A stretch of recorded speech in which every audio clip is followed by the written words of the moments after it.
Bonjour tout le monde, j'espère que vous allez bien. Aujourd'hui, je vous parle de l'otite du baigneur. Non, ce n'est pas une maladie infantile, cependant, c'est une infection qu'on retrouve fréquemment chez les enfants. Je tiens tout d'abord à vous préciser que je ne suis ni une infirmière, ni un médecin, ni une pharmacienne. Cependant, je vais chercher toutes mes informations dans les pharmacies et comme mes vidéos se retrouvent sur Internet, ils m'ont formellement interdit de les nommer. Je vous recommande donc fortement d'aller consulter votre spécialiste de la santé si vous ou votre enfant avez des signes et des symptômes dont je vous mentionne dans mes vidéos. Alors, l'otite du baigneur, c'est aussi appelé l'otite externe. C'est une infection fongique ou bactérienne de la partie externe de l'oreille.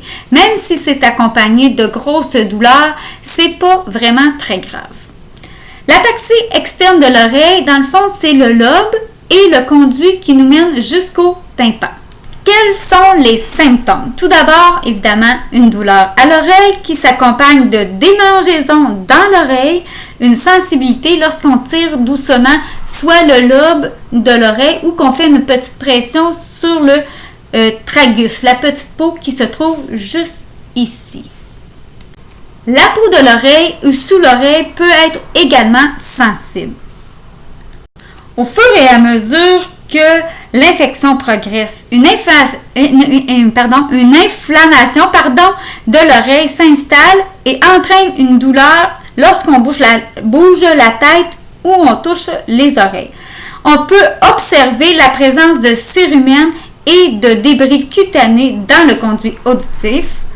L'oreille peut sembler congestionnée ou engorgée et on peut observer une légère baisse de l'audition. Dans certains cas, on note un écoulement de l'oreille, des sécrétions jaunâtres, parfois malodorantes, s'il s'agit d'une infection bactérienne, ou des sécrétions blanc grisâtres lors d'une infection fongique. L'otite du baigneur est plus fréquente durant la saison estivale. C'est rare qu'il y ait des complications, à moins que les patients soient atteints de diabète. Comment on traite l'otite du baigneur? Bien évidemment, avec quelques petites gouttes d'une solution acide ou des gouttes à base d'aluminium qu'on peut se vider dans l'oreille. C'est bien important de ne pas laisser de l'eau entrer dans l'oreille le temps que l'oreille guérit finalement.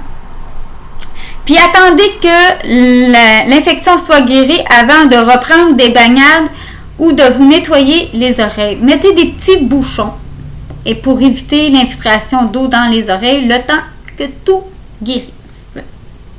Je crois que j'ai fait le tour avec l'otite du baigneur. Je ferai dans une autre vidéo, je parlerai dans une autre vidéo de l'otite moyenne. J'espère que vous avez aimé. Si c'est le cas, likez.